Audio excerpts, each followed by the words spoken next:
Hello my crafty friends and welcome back to another Mixed Media Tuesday. Today I'm going for a completely different type of project. We are going to make together this advent calendar. It's a project that you can use again and again every year in your home, or it is also great as a gift. When you see the whole project finished, it may look complicated, but trust me, it is really easy to put together. I'm going to show you all the steps. I also made sure that it's not time consuming as you think, so it is definitely a project that you can put together in one evening.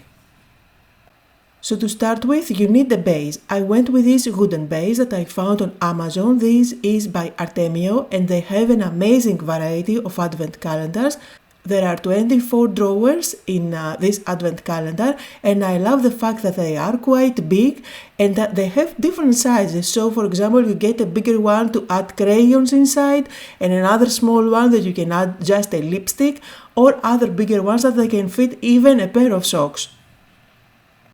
Also, this is really big. It is 40 by 40 in centimeters, or about 16 by 16 inches. And of course, there are so many different things that you can do on top of them to decorate them. First of all, you can cover up all the little boxes with pattern paper. But however, this is time consuming if you want to do that for 24 boxes.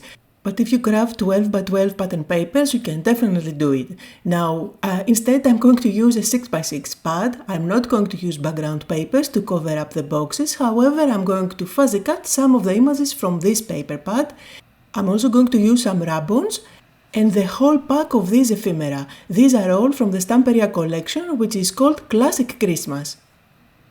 Now keep in mind, if you decide to cover up all those boxes with pattern paper, you need to accommodate the gap, which is going to make life difficult. If you want, you can turn it around so you can have perfect rectangles or squares. However, you need to find a way to add a handle.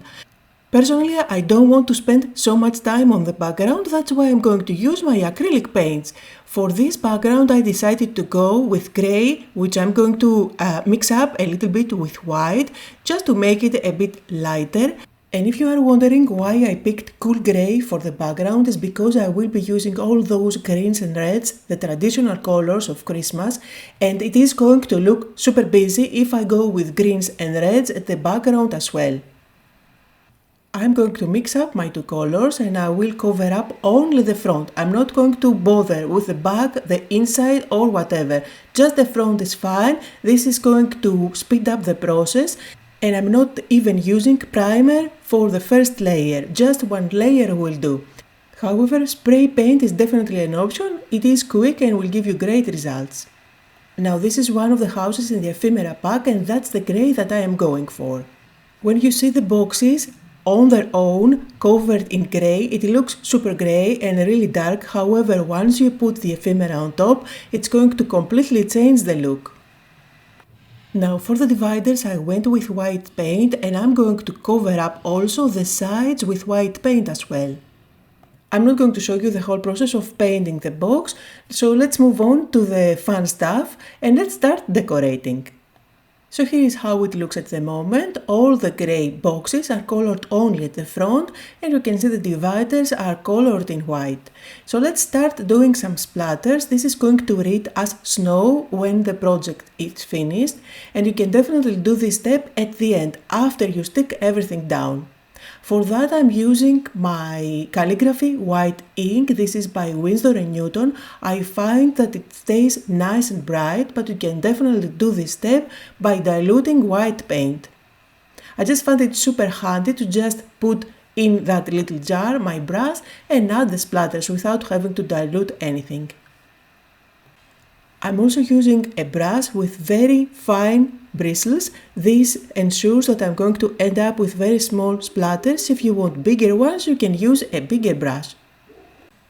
And let's move on to the fun part, where I'm going to start decorating all those boxes.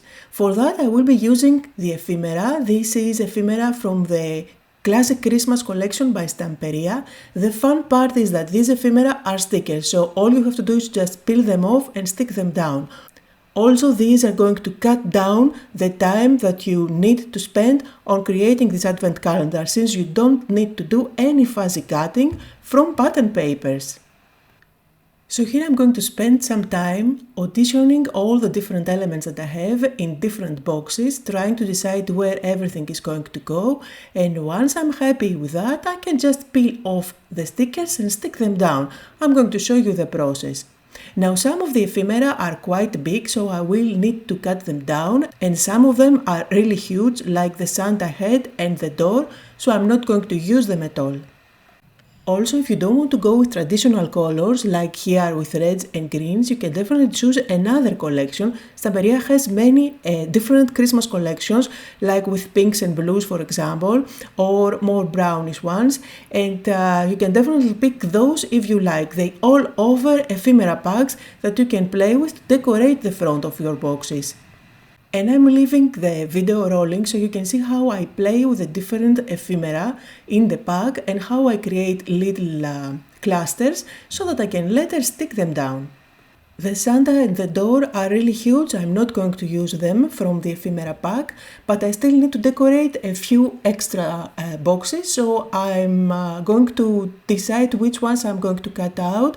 I am using here the 6x6 paper pad from the same collection. There are many other elements that you can cut out, like for example these tags that you can cover up completely some of the doors or those circles. I decided, however, to go with the cat and the house on the last page, which I'm going to fussy cut, and these are the only elements that I'm going to fussy cut for this project. As I mentioned in the beginning, I try to make sure that the whole process is not very time consuming and you can put together this project in one evening. And let's start with the first box. Here is where I want to use the house from the ephemera pack. However, you see if I stick it as it is, it's going to cover up the gap that there is on the box for your fingers. So I'm just going to stick it on the side and I will cut off the excess. Don't throw away the excess, I'm going to use it on another box on the other side. Now I like that I don't cover up the whole front with the ephemera. I want to have some blank space, which I'm going to use later on to stick the numbers of the advent calendar on top. So here I'm using my scissors to cut off the excess, and of course don't throw away this half of the house, I'm going to use it on another drawer on the other side. If you like, you can use a sanding block on the edges, and this is going to give a lovely finished look. And then finally, to bring all the elements together, the box and the image that I stick on top, I'm going to bring in my white acrylic paint. And with a sponge dabber, I'm going to dab all around the bottom of the box. This is going to give the look and feel of snow at the bottom, and it's going to give a lovely fade out look on the grey that we have at the background. And I will repeat the same technique on all the boxes. So here it is finished. And that's the space that I have to stick the number later on. Let's move on another box and you will see that I will repeat the exact same process again and again. So here I'm going to peel off the big Christmas tree, I'm going to stick it down, chop off the excess, and then again add some snow at the bottom with my sponge dabber. I'm going to put on some music and let you see how I decorated some of the boxes, and I'll catch you back in a bit.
Now for this one is where I'm going to grab my ribbons, and I wanted to have a pole where this mailbox is standing on.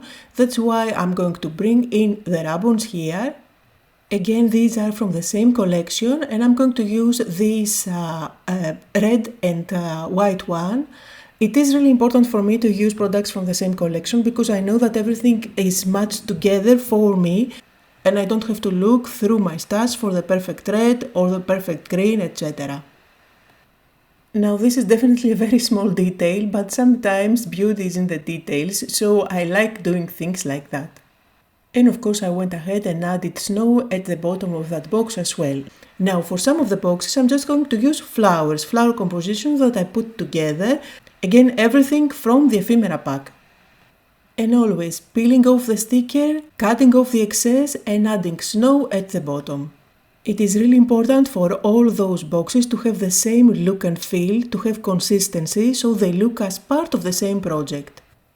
So here's another box with the boot. I am going to make sure that it fits as much as possible inside. Again, I did chop off the excess, added the snow at the bottom. Now for some of the boxes, I'm just going to use ribbons, just because I was out of elements from the ephemera pack. So here I'm just going to go very simply by using Christmas greetings.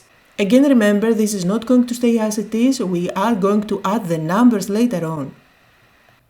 So here again I'm going to use the long strip of the red and white one, as well as some of those leaves, and I'm going to create a little composition on top of this long box. From this ribbon pack I also used the bunny. There is also a little bird on a wreath. There is also a bunny on top of a sled, which is super adorable. I did use all those images on some of the boxes. I also finished the whole pack of ephemera. The only leftovers are the big Santa head and the door, and this is the only two images that I fuzzy cut from the 6x6 paper pad. And before you see the whole thing all together, let's take a look on how I created the numbers.